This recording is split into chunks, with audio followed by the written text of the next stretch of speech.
I very strongly believe that this was an inhuman act, a brutal act against an innocent country, against an innocent people, against our land, against our sovereignty, against our soil, and against our future.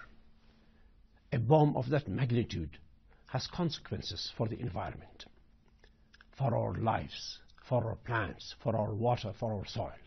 This is poison. It's poison that will be there for years and years and years to come. How can we allow our country to be used this way? And why? How many Daesh have they killed? 100, 200, 300? Why should Afghanistan suffer in such a massive way, with the bombs so big, so dangerous, that they themselves call the mother of all bombs, for 90 people?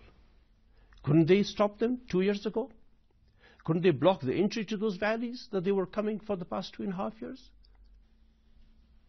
There are only two ways for us Afghans. The US begins to be honest with us.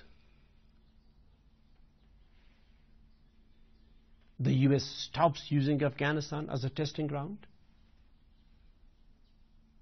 The US seeks cooperation from the countries in this region, the major powers.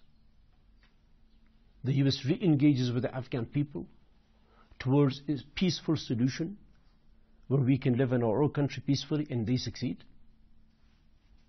And then stay on if they want to, if the Afghan people agree to it. Or if they cannot do that,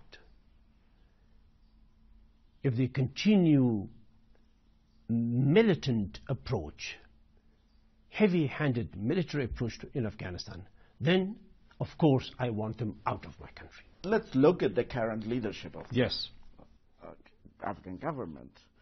Most of them were a very senior member of your cabinet. And yes, they were. In fact, yes, some of them were brought by you and introduced to Afghan. Yes, yes. So how come they could represent Afghan then, and now they cannot represent you? It is that incident. They should have not endorsed that bombing by the US, the use of that weapon of mass destruction on Afghanistan by the US. This is the job of every Afghan, to stop a thing like that on our soil. And they are working as our representatives. It is their job not to allow Afghanistan to be misused like that. So after they allowed it, after they endorsed it, had they remained silent, even then I would have not spoken much. But when they endorsed it, they welcomed it, I consider this a treason. And I stood up against them, and I will continue.